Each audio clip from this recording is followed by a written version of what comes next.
Folks, hello and welcome to Tavern Chat. I'm your host, Eric Tenkar, your bartender in the OSR, your main proprietor at the Tenkars Tavern blog. So, Joe the Lawyer, who has a viral video going on right now, I will link it in the show notes.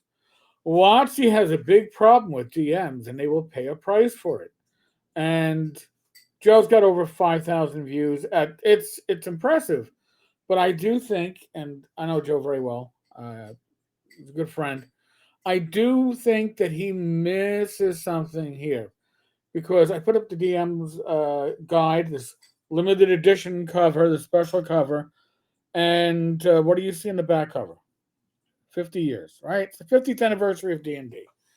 And in the beginning of D&D, back when it was TSR, it was a privately held company. There were shares, but they weren't publicly traded. So, yes, the goal was to make money, but the goal was also to make theoretically a better product. Same thing with Wizards of the Coast before Wizards of the Coast became part of Hasbro. Hasbro's a publicly traded company. Hasbro has one goal and one goal only. Any other sub goals are there for their main goal, and their main goal is to make their investors money. Okay, they can't lose money. They got to make the most profitable choices. And sometimes the most profitable choices is kind of maybe even downsizing your customer base. So we look at D&D 2024, I call it, D&D forever, but it isn't aimed at traditional tabletop role players.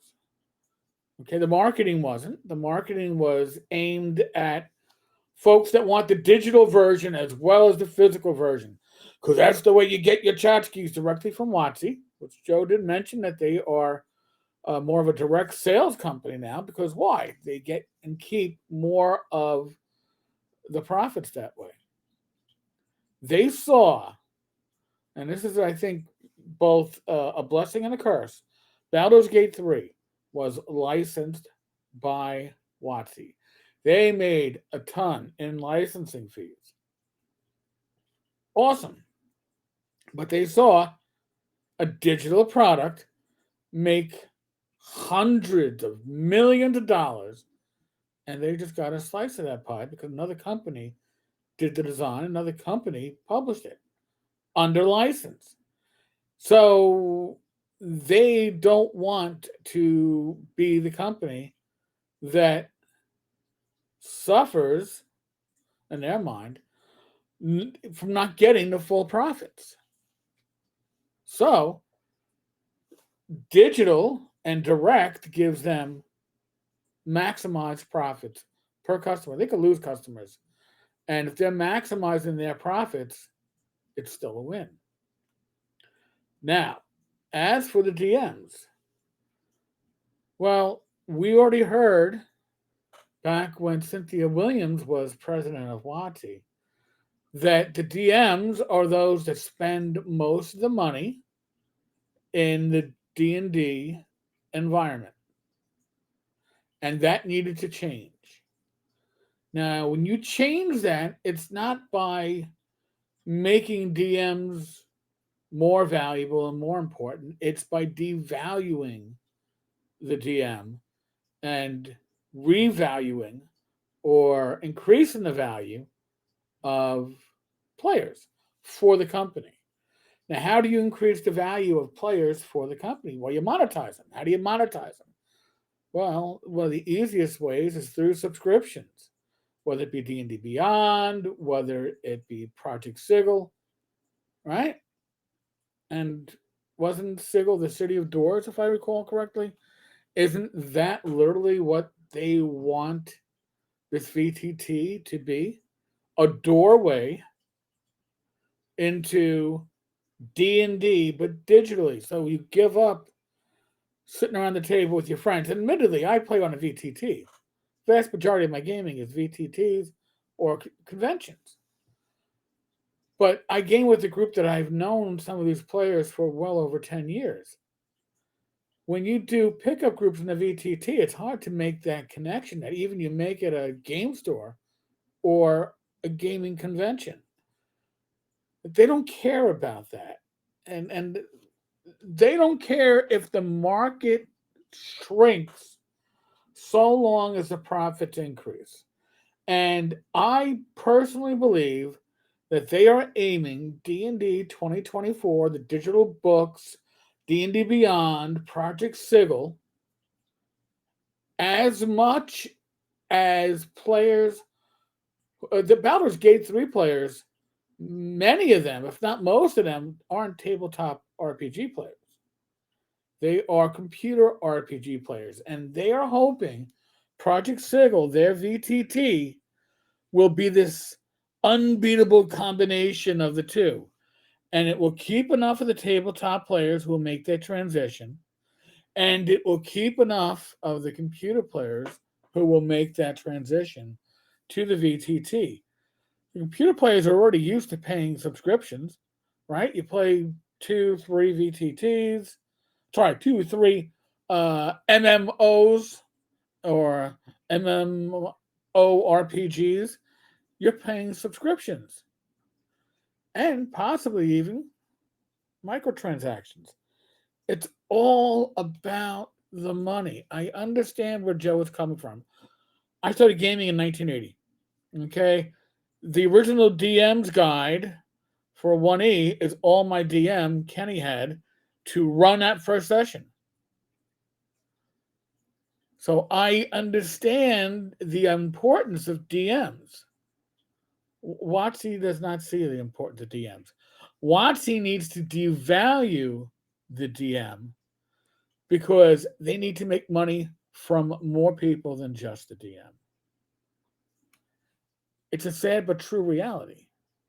Now, I've also seen the argument, it's going on Facebook, I'm sure it's going on the comments of Joe's video, that, oh, gaming is more than D&D. It certainly is, but you look at the VTTs, if you look at the numbers on Roll20 when they used to offer their OR reports, they don't anymore, or you look at the Fantasy Ground numbers, D&D is the driving force of these VTTs.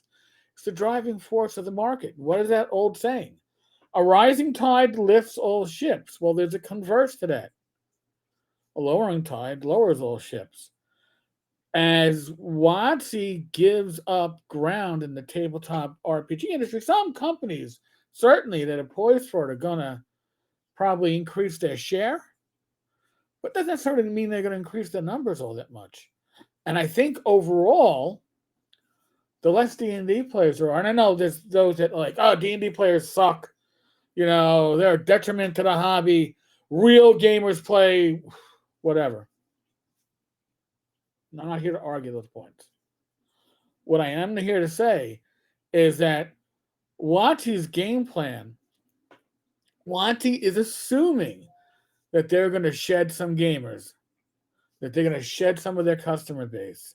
Now, some of that might certainly go over to other companies, Paizo most likely, but others. But I do believe the hobby is going to shrink. And when there are less D&D books in the gaming stores, there's going to be less game stores. D&D books are easy sells. Even if the content sucks, they're easy sells. Now, on to AI DMs. Yes, I think they're coming. I think Project Sigil will see them in the next 2-3 years. I think we're going to see AI adventures, dungeons before that. Remember, WotC has said, we own the rights to thousands and thousands of adventures, and we own the rights to tens of thousands of pieces of art.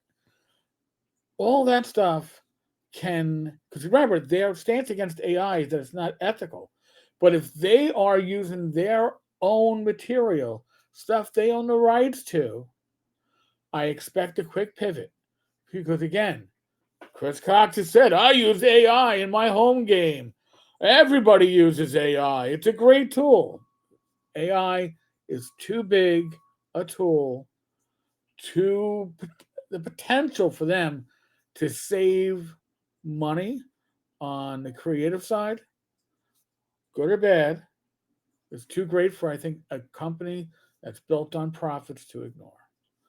But those are just my thoughts. Again, I'm going to include links to Joe's video. You should catch it. But tell me what you think. And yes, Joe said there's a contest going between us.